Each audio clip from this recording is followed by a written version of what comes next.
If Blackwood is indeed guilty, he has altered more than just the past. The future, too, will likely feel the results of his actions. The Deep Time Unit will probably be discontinued before ever realizing its full potential. But there is an even greater issue at stake. That is whether the Temporal Security Agency itself is more of a risk than a safety measure. Many feel that it should be shut down and everything related to time travel destroyed. Others argue that the technology has already been invented, so there's nothing stopping it from being reinvented for the wrong reasons. So in their opinion, the Temporal Security Agency must remain operational to safeguard against future acts of historical sabotage. It's true. And that was just that. Alright. INN will return after word from our sponsor. La peinture fraîche. Jote Latzande. Sasta Gorsht.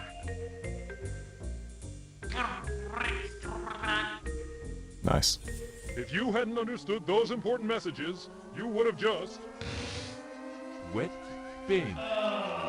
screwed up your best suit, The Flippity Van Ven. driven off of a cliff, Cheap meat. been poisoned, Restaurants located in the lobby. and peed your pants on a foreign planet. Yes, for all those reasons and more, there's the Omniglot DM dual-mode translator biochip from Samco. Just pop the Omniglot DM into any standard biotech interface and voila! No more frustration, no more confusion. The Omniglot DM instantly translates the written and spoken forms of any known language. It does it all!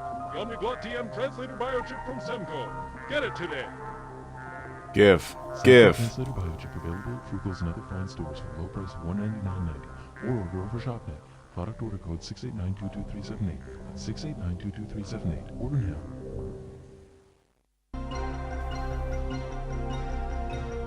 Alright, now we're talking. I hope you have a bank account, Agent 5, in the future. The heads of ministry will continue to meet with Symbiotry representatives today in the Assembly Hall of the United Ministry Complex. These talks were requested by several member races as a forum in which to discuss the place of time travel technology in the symbiotry of peaceful beings. Today marks the beginning of the third week of negotiations, yet there is still no end in sight. Sarah Michaels is standing by at the United Ministry Complex with a report. Thank you, Mark. The main factor protracting the discussions is the inability of the symbiotry to decide what should be done with the technology. The representatives have formed three distinct factions whose strongly opposing views have caused them to remain tenaciously entrenched in a deadlock. While one group believes we are committing the unforgivable act of hoarding a vital technology, a second supports the symbiotry tenet that each race has sovereignty over its own technologies. The third contingent, which has grown in strength since the arrest of Agent 5, contends that time travel represents a threat to every race of the symbiotry and should be destroyed altogether. Even though most attending races strongly disagree with humanity's sole ownership of the technology, our heads of ministry refuse to acknowledge their arguments, citing its inevitable misuse as their foremost concern. Therefore, barring symbiotry action, it is unlikely that the status of time travel as a proprietary technology of Earth will change. Yeah, you gotta be careful with that stuff. Oh boy. The opinion originally held by the majority of races represented at the talks is that time travel technology is an invaluable tool for self-discovery and, as such, should not be denied to any race. However, the Loxoni abandoned this position last week in favor of destroying the technology. Presumably, this sudden change of opinion was due in large part to the arrest of Agent 5, an unfortunate illustration of the danger of time travel. The Dorlun and Zangtrakar, on the other hand, have continued to cling tightly to their convictions. They're of the opinion that this technology is far too important to be buried because of paranoia. Time travel, the Zangtrakar argue, is like any other powerful tool. It represents a danger only if the user doesn't have the insight to take the proper precautions. And if care is taken, there should be no reason whatsoever to fear what should be the greatest advance the symbiotry has ever known. Perhaps Grandin Farlink, the Dorlun emissary, stated the feelings of these two races most eloquently. At long last, he said, we can all be in touch with our pasts. Each race can now know the truths of its history. No longer must time be wasted with painstaking research and endless conjecture, only to arrive at an uncertain understanding of the events that shaped history. The answers, all the answers, lie within our reach if only we have the will to grasp for them. Okay, so this whole thing is probably a plot by one of the races of the symbiotry to either quench or get time travel unleashed. I'm not really sure which at this stage. Despite being recently abandoned by the Krim, two of humanity's staunchest supporters, the Sorolans and the Tsar, have continued to defend our right to autonomy over time travel technology. Like those that favor dismantling it, these two races would rather leave their past buried than risk losing it altogether.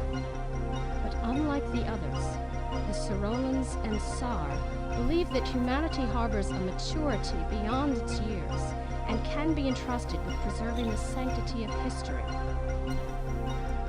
In fact, they suggest that our closeness to our violent past makes us even better suited to manage time travel, as the dire consequences of the misuse of technology still stain our racial memory. Unfortunately, theirs is a minority opinion. The prevailing response to this argument is that Earth's record with time travel speaks for itself. In just 10 years, there have already been incidents of deliberate historical sabotage, the latest of which allegedly involving an agent of the Temporal Security Agency. Our benefactors, however, dismiss the Elliott Sinclair and Gage Blackwood incidents as aberrant acts by disturbed individuals rather than a weakness of humanity as a whole. And they ask, as a sign of good faith and trust in the newest member of the symbiotry, that the future of time travel technology be left to our discretion.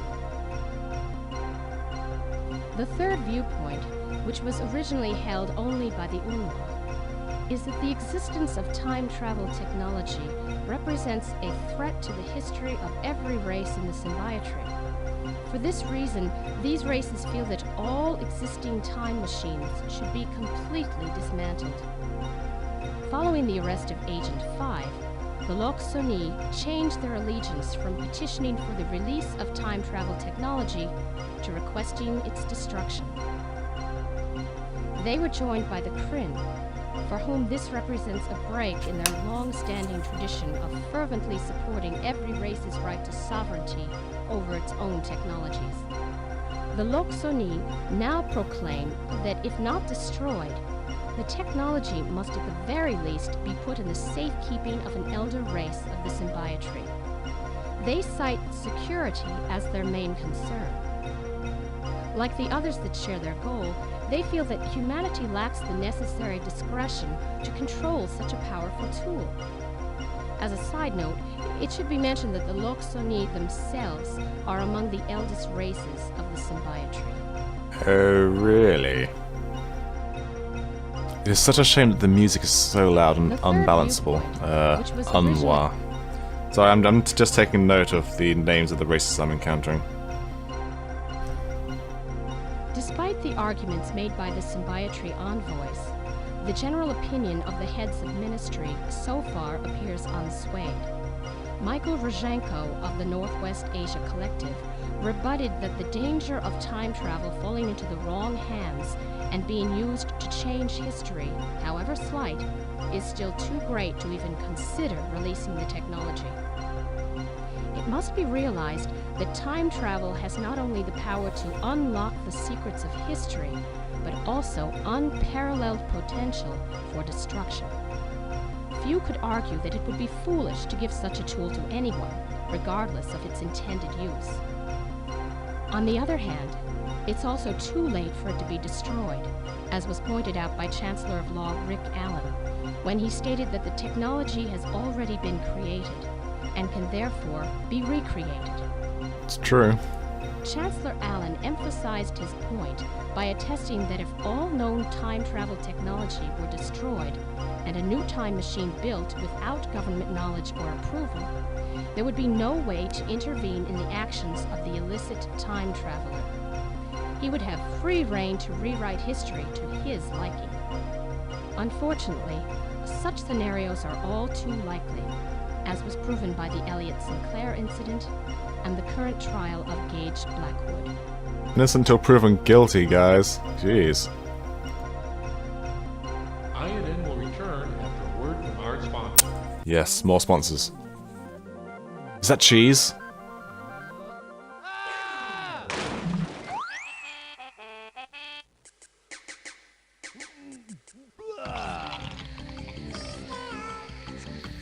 Are we in Japan?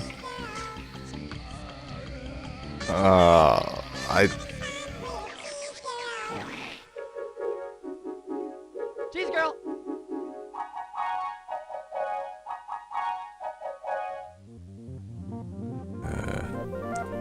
625 94978. Good lord. Cheese. Really? In a last-ditch effort to stay afloat, the Louvre Art Museum held an auction of unprecedented scale yesterday. The museum was forced to sell off many of its older collections to pay off creditors and to raise funds desperately needed for renovations to the facility. In a fervent display of support, the art community rallied around the historic landmark, showing that the museum itself is every bit as valuable an artifact as any of the works of art it contains.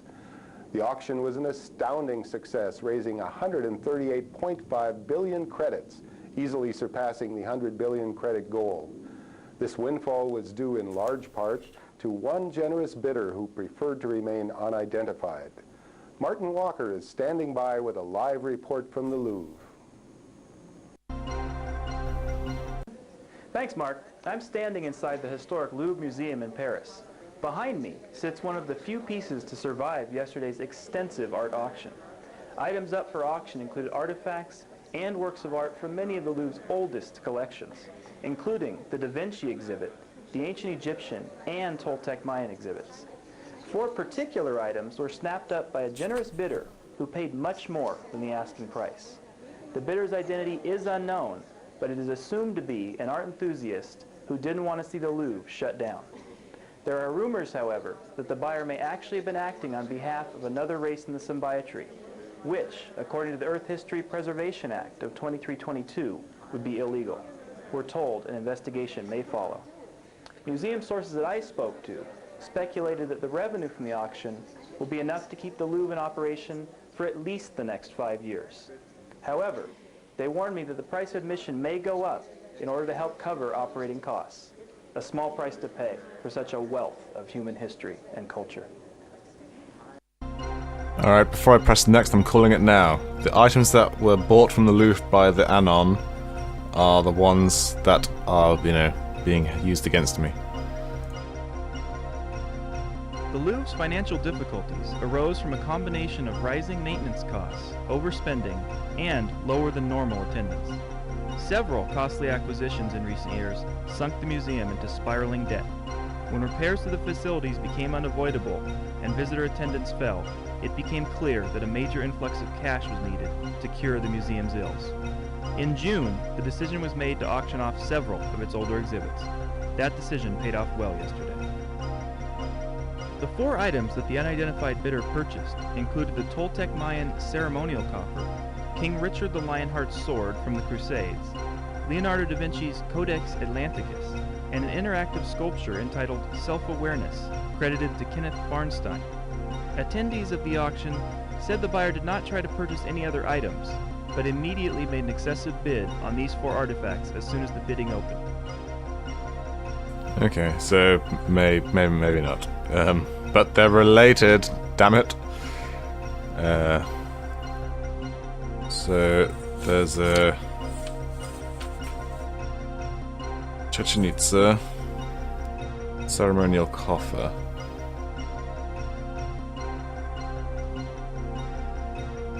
Then Richard Lionheart's sword.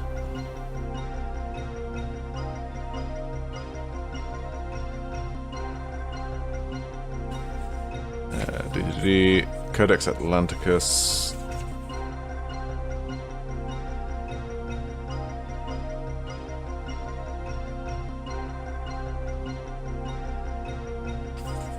And a sculpture called Self-Awareness.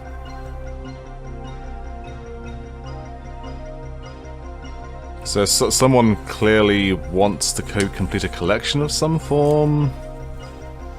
Experts estimate that the unidentified man paid at least 7 billion credits more than the true value of the pieces, but none could say why he was so interested in 4 such disparate artifacts.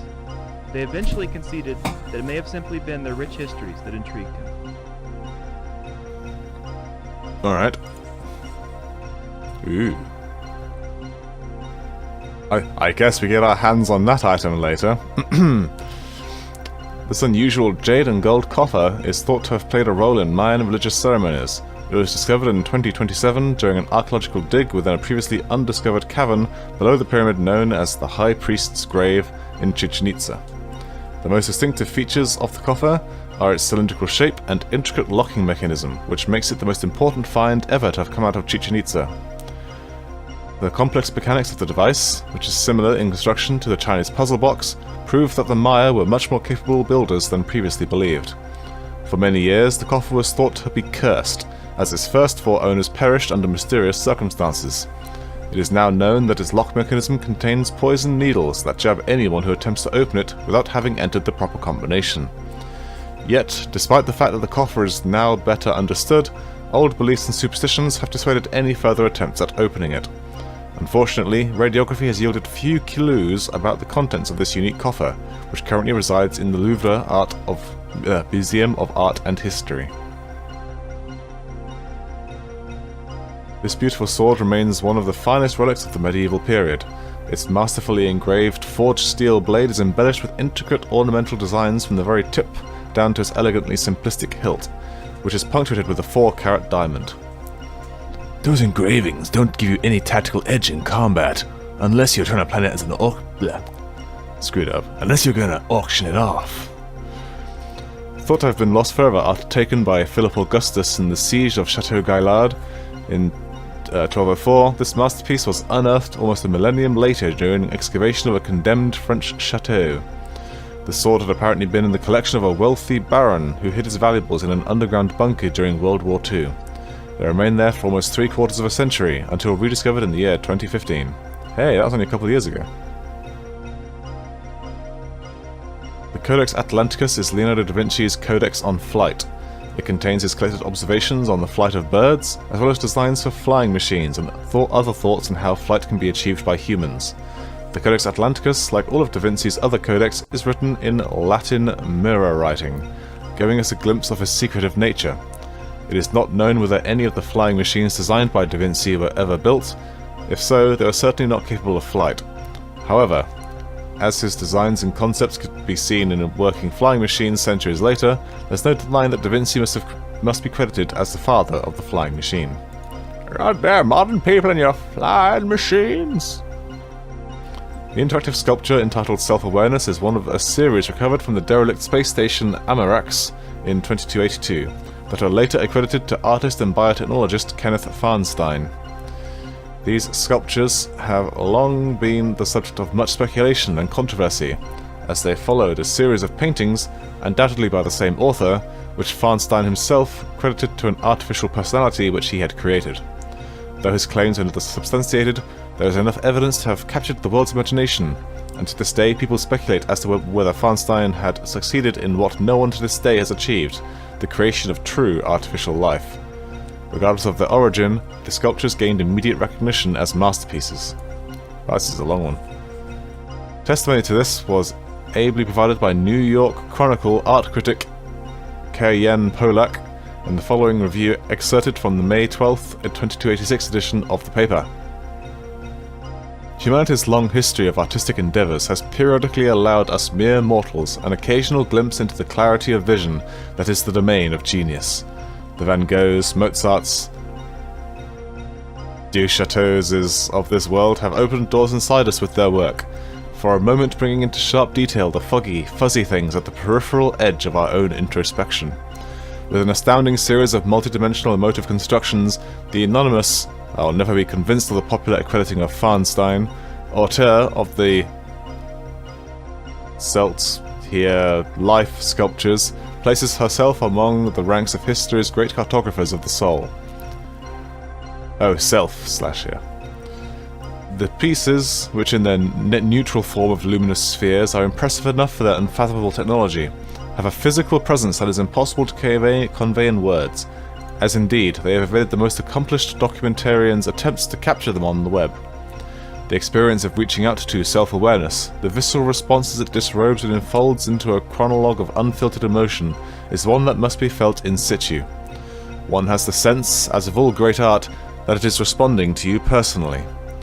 What truly sets the self/here times life work apart, however, beyond the controversy of their discovery and the novelty of their media, is the sense of unself-consciousness, as if the artist were simply purging herself of emotion, unfiltered by intellect, free of the pretensions of interpretation or analysis.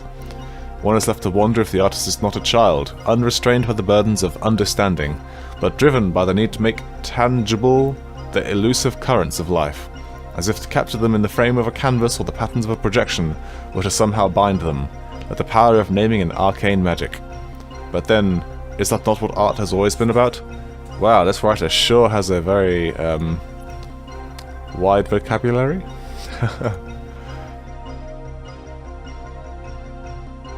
The 4 items that the unidentified... Yeah, okay, good. Alright, one more news report. Holy crap, this is good. There's a lot of stuff in here. The events no more surrounding sponsor. The arrest of Agent 5 bring back, for most, memories of the Elliot Sinclair incident. That historic day 10 years ago could have turned out much differently if it weren't for Agent 5 of the Temporal Protectorate.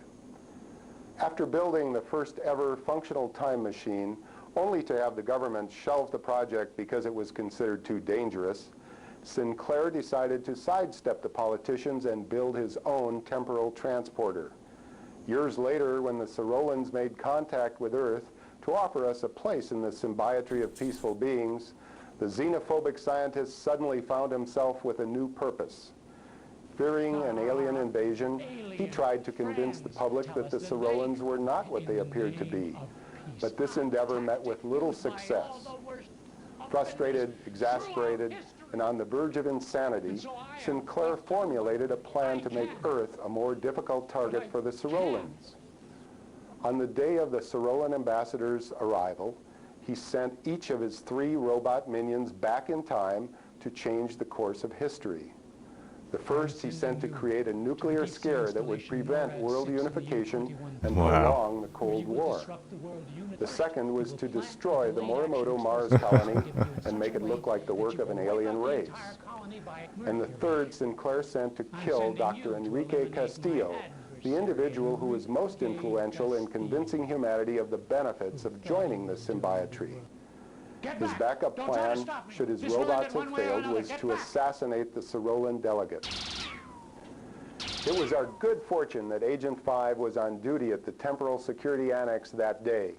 He detected the temporal distortions, stopped each of the androids, and then apprehended Sinclair himself. That fateful morning made a hero of Agent 5 and spawned the blockbuster holoflick, The Journeyman Project. Elliot Sinclair was put on trial and found guilty of all charges. He was sentenced to life imprisonment on Vega Thalon and hasn't been heard from since. Oh well, yeah, I'm sure he's never been heard from since and he's still on that rock. That was really fascinating seeing those clips from the original Journeyman. That was very interesting. Alright, progress. Took us a while to get through all that progress, but goddamn. I can't believe it. Cheese. Really.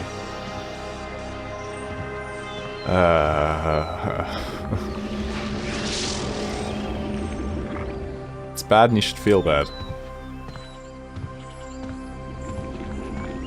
And then let's empty Gage's bank account, shall we? If I can navigate around this goddamn pillar. Where are you going? Stop.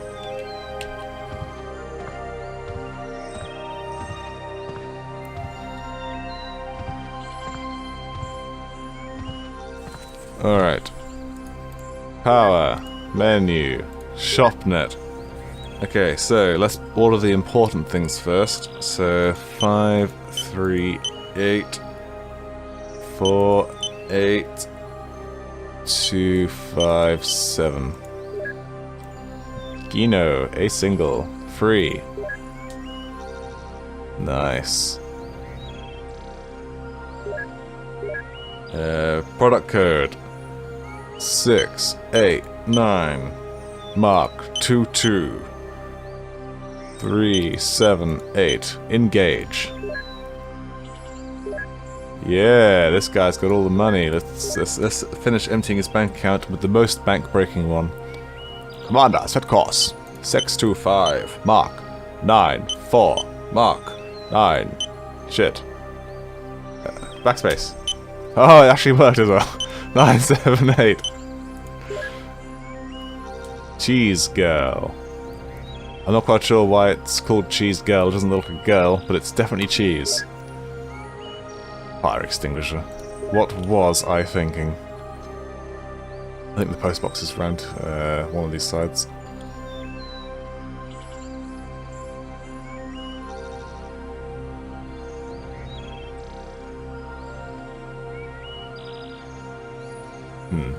Post box. Post box. Was that up the top of the stairs?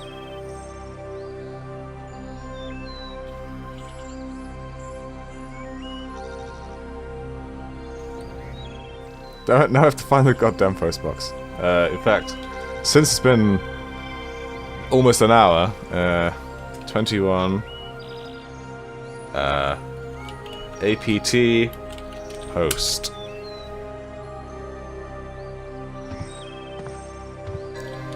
I mean, someone at the TSA is going to be like, "Hey, there's someone engaged Blackwood's apartment ordering cheese girl." But maybe they'll... no, there's definitely no post box here. Where's the post box? This is the thrilling action and adventure you stay tuned for. I thought it was around that central console, but I couldn't see it.